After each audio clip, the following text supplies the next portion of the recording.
Hi friends, welcome to రేమచ్చా YouTube channel. Champion ట్రోఫీలో వచ్చేసరికి భారత్ పాకిస్తాన్ మధ్య అయితే మ్యాచ్ జరగబోతుంది.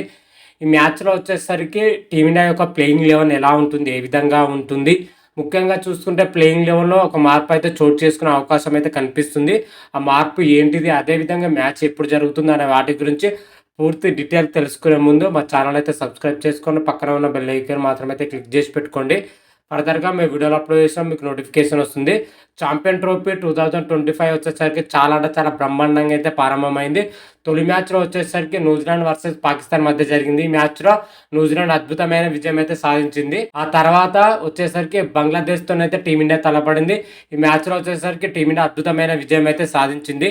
ముఖ్యంగా ఈ మ్యాచ్లో టీమిండియా విజయం సాధించిందంటే అటు బ్యాటింగ్ పొజిషన్లో కానీ బౌలింగ్ పొజిషన్లో కానీ టీమిండియా సమిష్టి ప్రదర్శనతోనైతే విజయం దక్కిందని చెప్పుకోవచ్చు. ముఖ్యంగా బ్యాటింగ్ పొజిషన్లో చూసుకుంటే శుభ్మన్ గిల్, రోహిత్ శర్మ, కేఎల్ రాహుల్ అద్భుతంగా రాణించడం. బౌలింగ్ పొజిషన్లో మహమ్మద్ షమి, హర్షిత్ రాణా, అక్షర్ పటేల్, రవీంద్ర జడేజా అయితే నెక్స్ట్ లెవెల్లో రాణించడం జరిగింది. ఓవరాల్గా మన ప్లేయర్లు అందరం అయితే మంచి పర్ఫార్మెన్స్ అయితే కనబరచడం జరిగింది తొలి మ్యాచ్లో వచ్చేసరికి. అయితే ఛాంపియన్ ట్రోఫీలో వచ్చేసరికి మరో ఇంట్రెస్టింగ్ కరమైన ఫైట్కి అయితే సిద్ధమవుతుంది భారత్. మాత్రమైతే ఫిబ్రవరి 23న దుబాయ్ వేదికగా పాకిస్తాన్తోనైతే తలవడబోతుంది. ఈ మ్యాచ్ అంటే చాలా ఇంట్రెస్టింగ్ కరంగా ఉండబోతుంది. చాలా ఉత్కంఠభరితంగా అయితే ఉండబోతుందని చెప్పుకోవచ్చు. పాకిస్తాన్ భారత్ మధ్య మ్యాచ్ అంటే హై వోల్టేజ్ మ్యాచ్ అని కూడా చెప్పుకోవచ్చు. అయితే ఈ మ్యాచ్లో వచ్చేసరికి మన టీమిండియా యొక్క ప్లేయింగ్ లెవెన్ ఎటువంటి మార్పులైనా ఉంటాయా లేదా అని అయితే క్లియర్ కట్గా అయితే తెలుసుకుందాం. అయితే పాకిస్తాన్తో జరగబోయే మ్యాచ్లో టీమిండియా ప్లేయింగ్ లెవెన్లో ఎటువంటి మార్పు అయితే ఉండకపోవచ్చు. రోహిత్ శర్మ మాత్రమే అయితే మ్యాచ్ విన్నింగ్ ప్లేయింగ్ లెవెన్తోనైతే పోతూనే ఉంటాడు. ఎందుకంటే గతంలో ఒడిఐ ప్రపంచ కప్లో చూసినా కానీ, అదేవిధంగా T20 ప్రపంచ కప్లో చూసినా కానీ ప్లేయింగ్ లెవెన్లో రోహిత్ శర్మ మాత్రమైతే ఎటువంటి మార్పు అయితే చేయడు.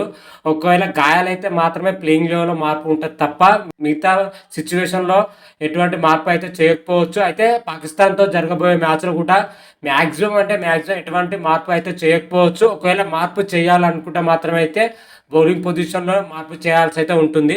ఆ మార్పు ఏంటి అంటే కుల్దీప్ యాదవ్ను పక్కన పెట్టి అతని ప్లేస్లో వచ్చేసరికి వరుణ్ చక్రవర్తి అయితే తీసుకోవాల్సి అయితే వస్తుంది. ఇది ఒక్క మార్పు తప్ప మిగతా పొజిషన్లో ఎటువంటి మార్పు అయితే ఉండకపోవచ్చు. అయితే కుల్దీప్ యాదవ్ని ఎందుకు మార్చాలంటే బంగ్లాదేశ్తో జరిగిన మ్యాచ్లో కుల్దీప్ యాదవ్ బౌలింగ్లో అంతగా ఆకట్టుకోలేకపోయాడు. పూర్తిగా 10 ఓవర్లు వేయడం జరిగింది, కానీ ఒక్క వికెట్ కూడా తీయలేకపోయాడు. కొంచెం అన్సక్సెస్ఫుల్గా అయ్యాడని చెప్పుకోవచ్చు కుల్దీప్ యాదవ్ మాత్రమైతే. కాకపోతే అక్యురేటింగ్ అయితే బౌలింగ్ వేయడం జరిగింది. ఒకవేళ మార్పు చేయాలనుకుంటే మాత్రమైతే ఇది ఒక్క మార్పు అయితే చేసే అవకాశం అయితే కనిపిస్తుంది. ఇది 100% చేస్తారా అయితే కన్ఫామ్ అయితే చెప్పలేము. అదేవిధంగా మిగతా బ్యాటింగ్ పొజిషన్లో కానీ బౌలింగ్ పొజిషన్లో కానీ ఎటువంటి మార్పు అయితే ఉండకపోవచ్చు. ఓవరాల్గా చూసుకుంటే పాకిస్తాన్తో జరగబోయే మ్యాచ్లో మన టీమిండియా ప్లేయింగ్ లెవెన్ ఒకసారి చూసుకుంటే రోహిత్ శర్మ, శుభ్మన్ గిల్, విరాట్ కోహ్లీ, శ్రేయస్ అయ్యర్, కేఎల్ రాహుల్, అక్షర్ పటేల్, హార్దిక్ పాండ్యా, రవీంద్ర జడేజా, వరుణ్ చక్రవర్తి, మహమ్మద్ షమి, హర్షదీప్ సింగ్తో కూడిన ప్లేయింగ్ లెవెన్ అయితే ఉండబోతుంది. ఓవరాల్గా టీమిండియా ప్లేయింగ్ లెవెన్ విషయానికి వచ్చినట్టయితే టీమిండియా మాత్రమైతే అన్ని విభాగాల్లో చాలా స్ట్రాంగ్ ఉందని చెప్పుకోవచ్చు. ముఖ్యంగా బ్యాటింగ్ పొజిషన్లో చూసినా కానీ బౌలింగ్ పొజిషన్లో చూసినా కానీ ఏ ప్లేయర్ కూడా తక్కువ పర్ఫార్మెన్స్ అయితే కనబరుస్తలేరు. రీసెంట్ టైంలో చూసుకుంటే మంచి పర్ఫార్మెన్స్ కనబరిచే ప్లేయర్స్ మాత్రమైతే ప్లేయింగ్ లెవెల్లో అయితే ఉండడం జరిగింది. ముఖ్యంగా బ్యాటింగ్ పొజిషన్లో చూసుకుంటే టీమిండియాకు పెద్ద అడ్వాంటేజ్ ఏంటంటే శుభ్మన్ గిల్, రోహిత్ శర్మ మాత్రమైతే భీకరమైన ఫామ్లో ఉండడం జరిగింది.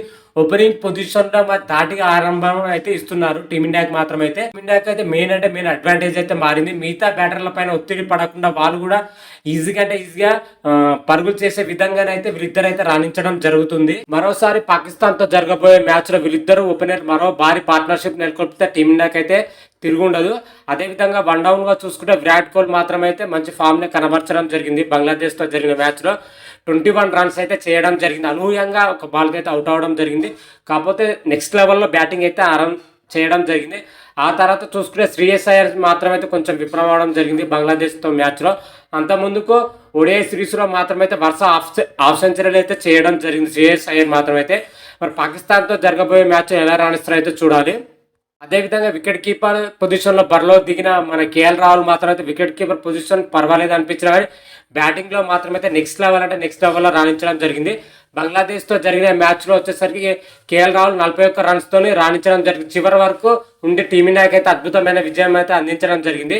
కేఎల్ రాహుల్, శుభ్మన్ గిల్ మధ్య మంచి పార్ట్నర్షిప్తోనే టీమిండియాకి ఆ విజయం దక్కిందని కూడా చెప్పుకోవచ్చు. మరోసారి పాకిస్తాన్తో జరగబోయే మ్యాచ్లో కేఎల్ రాహుల్ మిడిల్ ఆర్డర్ పొజిషన్లో రాణిస్తే మాత్రమైతే టీమిండియాకి తిరిగి ఉండదు. అతని తోడుగా అక్షర్ పటేల్, హార్దిక్ పాండ్యా, రవీంద్ర జడేజాలు కూడా రాణించవలసి అయితే ఉంటుంది. మొదటి మ్యాచ్లో అక్షర్ పటేల్ బ్యాటింగ్ వచ్చినా కానీ అనుకున్నంత స్థాయిలో సక్సెస్ కాలేకపోయాడు, తక్కువ స్కోర్కి అవుట్ అవ్వడం జరిగింది.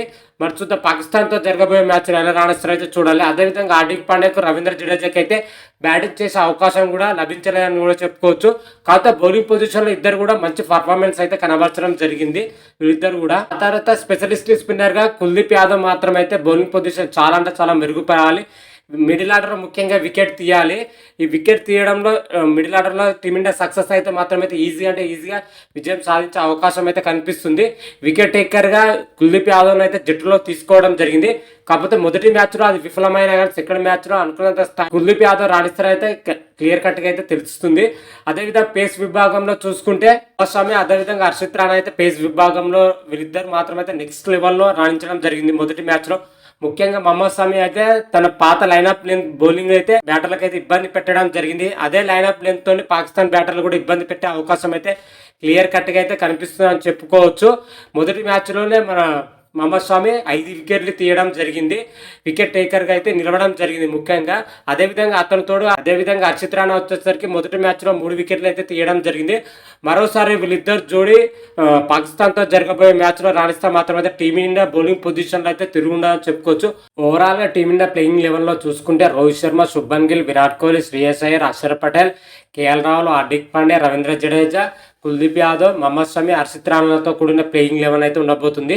మరి చూద్దాం పాకిస్తాన్తో జరగబోయే మ్యాచ్లో మరి టీమిండియా ప్రదర్శన ఎలా ఉంటుంది, ఏ విధంగా ఉంటుంది అయితే చూడాలి. ఈ మ్యాచ్ వచ్చేసరికి రేపు మధ్యాహ్నం 2:30 అయితే ప్రారంభం కాబోతుంది. మరి ఈ మ్యాచ్లో టీమిండియా గెలుస్తుందా లేదా అనేది అయితే రేపటి వీడియోలో మనకు క్లియర్ కట్గా అయితే తెలుసుకుందాం. అంతవరకు మీకు ఈ వీడియో కానీ నచ్చినట్టయితే లైక్ చేయండి, షేర్ చేయండి. మరిన్ని వీడియోల కోసం అయితే మా ఛానల్ అయితే సబ్స్క్రైబ్ చేసుకోండి, పక్కన ఉన్న బెల్ ఐకాన్ మాత్రం అయితే క్లిక్ చేసి పెట్టుకోండి. ఫర్దర్గా మేము వీడియోలు అప్లోడ్ చేసినా మీకు నోటిఫికేషన్ వస్తుంది. హర హర మహాదేవ్, శంభో శంకర. Thank you.